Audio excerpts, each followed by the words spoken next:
Touch grass. It's the internet's favorite insult. Go outside, get a life. But it turns out to be some of the most evidence-based medical advice we have. Step into nature, and your body measurably begins to heal. Your immune system, your stress hormones, even your mood. And modern life is quietly starving you of it.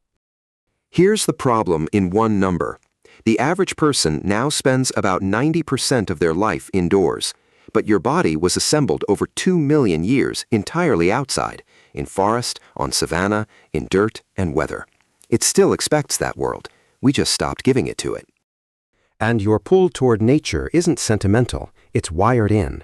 Biologists call it biophilia, an innate attraction to green, to water, to living things, because for almost all of human history, those meant safety, food, and life. Show people almost any landscape, and they reach for the one with trees. Start with the fastest effect. In studies, just 20 to 30 minutes in a natural space dropped people's cortisol, the main stress hormone, by around 20%, measured right in their saliva. Blood pressure falls, heart rate slows. A short walk among trees is chemically a sedative your body makes for free. But the strangest effect is in the air itself.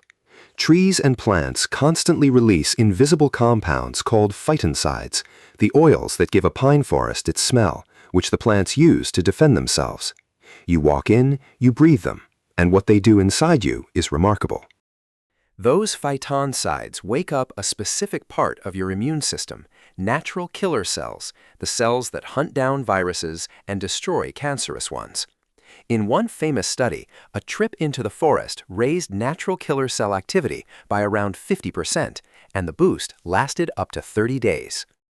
Sit with that for a second. A walk in the woods doesn't just feel nice, it measurably strengthens the system that defends you from disease for weeks, simply because you breathe the air.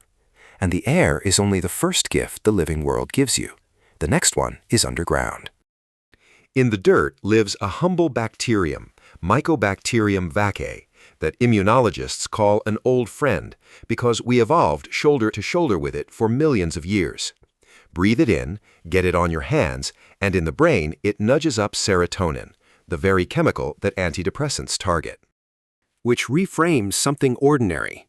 A gardener with soil under their nails isn't only exercising, they're dosing on a microbe that calms anxiety and lifts mood.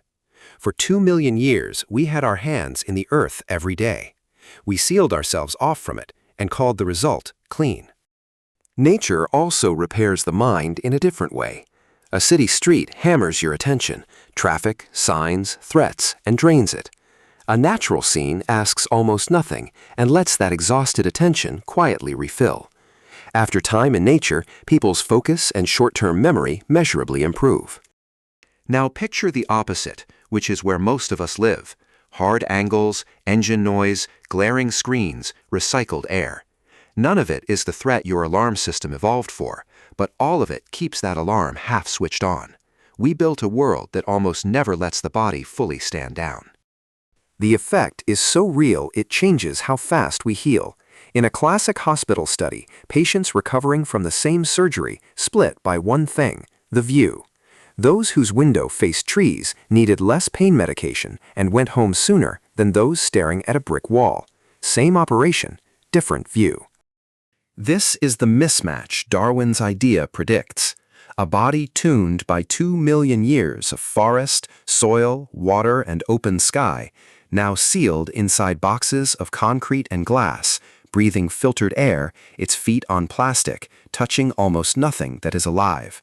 The biology didn't change, the surroundings did. Because we didn't simply move away from nature. We removed every quiet signal it used to send: the phytoncides, the soil microbes, the green light, the running water, the silence. And a body that evolved expecting that constant input, deprived of it, settles into a low, humming stress it can't name. And none of this is mysticism. It isn't good vibes. Every piece of it is measurable. Cortisol in your spit, killer cells in your blood, serotonin in your brain, the pain meds left in the drawer. Touch grass just happens to be one of the best evidenced prescriptions nobody writes down. Best of all, the dose is small and the prescription is free. Roughly 2 hours of nature a week, 20 minutes at a time is enough to move the needle. You don't need a national park, a city park, a tree-lined street, a garden, a single houseplant-filled window all count. You just have to step into it. And to get the full dose, give it your senses. Leave the phone in your pocket. Breathe slowly and deliberately. That's how the phytoncides get in. Put your hand on bark, on soil, on grass. Let your attention drift instead of scrolling. The more of you that shows up, the more it works. So your body was never really asking for a gym membership or another supplement or a new app.